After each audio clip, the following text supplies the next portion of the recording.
नमस्कार, आप देख रहे हैं अयोध्या न्यूज़ 24। सुल्तानपुर लोकसभा क्षेत्र से नई नवेली पार्टी ने ठोकी ताल। नई नवेली विश्व बंधुत्व पार्टी के राष्ट्रीय अध्यक्ष सुधीर सिंह ने प्रेस वार्ता कर दी जानकारी। रविवार को विश्व बंधुत्व पार्टी के राष्ट्रीय अध्यक्ष सुधीर सिंह ने सुल्तानपुर में प्रेस वार्ता कर पत्रकारों को बताया कि लोकसभा चुनाव 2024 में मैं सुल्तानपुर वासियों की मूलभूत समस्याओं के मुद्दे को लेकर सुल्तानपुर लोकसभा क्षेत्र से प्रत्याशी एवं जनता का संरक्षक के रूप में जनता के बीच में आया हूं। जनता का आशीर्वाद मिला तो मैं जनता का सेवक नहीं, जनता का संरक्षक के रूप में कार्य करूंगा। आज जनता को सेवक की नहीं बल्कि संरक्षक की ज़रूरत है, जो जनता की रक्षा एवं सुरक्षा दे सके।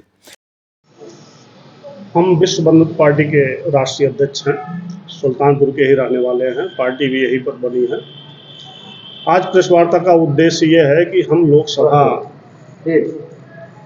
चुनाव सुल्तानपुर से लड़ेंगे, प्रत्याशी के रूप में हम आ रहे हैं, इसलिए प्रेस वार्ता रखी गई है जिससे अपना संदेश हम लोगों तक पहुंचा सकें।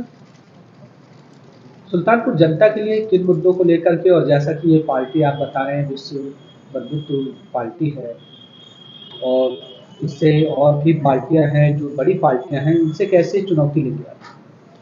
देखिए, आज सबसे बड़ी समस्या ये है कि पूरा भारतवर्ष की राजनीति पूरी तरह विकल्पहीन हो गई है। मूल्य की राजनीति खत्म हो गई है और देश को एक विकल्प देने के लिए ही हमने विश्व बंधुत्व पार्टी की स्थापना की। और चूंकि आज जरूरत है इसलिए हम पहल करते हुए आगे आ रहे हैं। अब रही बात लोकसभा चुनाव सुल्तानपुर की, तो लोकसभा चुनाव सुल्तानपुर में हम इसलिए आ रहे हैं चूंकि जब हम अध्यक्ष होकर के चुनाव नहीं लड़ेंगे, जनता की समस्या को नहीं उठाएंगे, फिर अपने प्रत्याशी से कैसे अपेक्षा करेंगे वो अपने अपने क्षेत्र में समस्याओं को उठाते हुए, जनता की बातों को उठाते हुए चुनाव क्षेत्र में आकर के समस्या का निदान प्रस्तुत करें। अब रही बात सुल्तानपुर में हम प्रत्याशी हो रहे हैं, तो सुल्तानपुर में आपने समस्या की बात की, तो सुल्तानपुर में ऊपर से उड़ती हुई समस्याएं तो तमाम गिनाई जा सकती हैं, लेकिन बेसिक समस्याएं तमाम जहाँ की किसी प्रकार की सोच ही नहीं पहुंच रही है। जैसे एक समस्या आपके नगर की, जहां हम बैठे हैं, जहां आप लोग हमारे सामने बैठे हैं, नगर में जाम की समस्या पिछले 3 सालों से हम बराबर यहां आ रहे हैं, देख रहे हैं बुरी तरह शहर जाम से ग्रस्त है। चलना फिरना कोई इमरजेंसी में हो तो पहुंच नहीं सकता। शहर के लिए देखिए एक समस्या होती है, एक समस्या का होता है निदान। शहर के लिए पार्किंग की व्यवस्था इतनी जरूरी हो गई है जिस पर ना तो डीएम, न सांसद महोदय, न हमारे विधायकगण कोई भी सोचने को तैयार नहीं है। जबकि यदि पार्किंग व्यवस्था हो जाए तो पूरे शहर में जाम की समस्या खत्म हो जाएगी। हम आप गांव से आते हैं, नगर की गलियों से आते हैं, अपनी गाड़ी कहाँ खड़ी करें हम लोग? चलान तुरंत हो जाएगा। कोई व्यवस्था तो होनी चाहिए, लेकिन सब एकदम आंख मूंदे हुए हैं। अधिकारी आता है ट्रांसफर होकर के 4 महीने के लिए, वह क्या जानेगा? हमारे पत्नी विधायक जी हैं, सांसद महोदय, इन सबको पता ही नहीं चल रहा है कि क्या होना चाहिए शहर में। नाले में जाकर दुकान खुलवा रही हैं।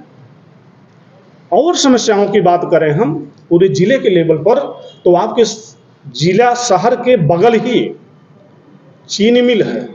आज से 15 साल पहले सुल्तानपुर शहर के घर घर पर्ची जाती थी, घर घर गन्ना बोया जाता था, 3 टाली 4 टाली लोग गन्ना ले जाते थे। आज स्थिति हो गई है कि सबने गन्ना बोना बंद कर दिया है। चीनी मिल में 50-55 टाली केवल गन्ना जाती है, देखा जाता है कि वहाँ गन्ना ही नहीं है। 10 साल से भारतीय जनता पार्टी की गवर्नमेंट है, इस पर किसी भी प्रकार से पहल करने को तैयार नहीं है। अब हम लोग यदि आ रहे हैं तो इसी भाव के साथ आ रहे हैं कि ये समस्या शहर की, चीनी मिल की समस्या, रेलवे के विषय पर 10 साल से भारतीय जनता पार्टी सरकार, वर्तमान सरकार सुननी पड़ी है, इस पर हम लोग पहल करेंगे। अभी आप सड़कों की समस्या देखिए, अभी एक है कादीपुर का रोड, कादीपुर के रोड पर बांस गांव से लेकर टाटिया नगर तक रोड एकदम टूटा हुआ है, चकती पर रोड चल रहा है, लेकिन जिला प्रशासन, प्रदेश प्रशासन पूरी तरह से शांत है।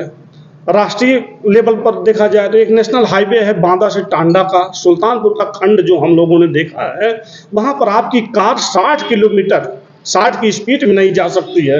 इतने बड़े बड़े गड्ढे हैं। आप बताइए 10 साल से केंद्र में जिसको हम कहते हैं वो अच्छी सरकार, उस पर गिट्टी न डलवाए। ये सुल्तानपुर के लिए चिंता की बात है। लेकिन हमारे सांसद महोदय राष्ट्रीय नेता, पूर्व सांसद राष्ट्रीय नेता, लेकिन विषय पर किसी ने कभी उंगली नहीं उठे कि नहीं यहाँ काम होना चाहिए। अभी आपके यहाँ बना है वो क्या नाम पूर्वांचल एक्सप्रेस वे, उससे जुड़ी हुई सड़कें एकदम खंडहर बनी हुई हैं। बागिया गांव बिरसिंहपुर 23 एक्सीडेंट 22 मृत्यु हुई है, लेकिन सरकार कहती है कि यूपीडिया बनवाएगी। हम क्या जाने, जनता तो सरकार को जानती है। बीजेपी पे एक तरफ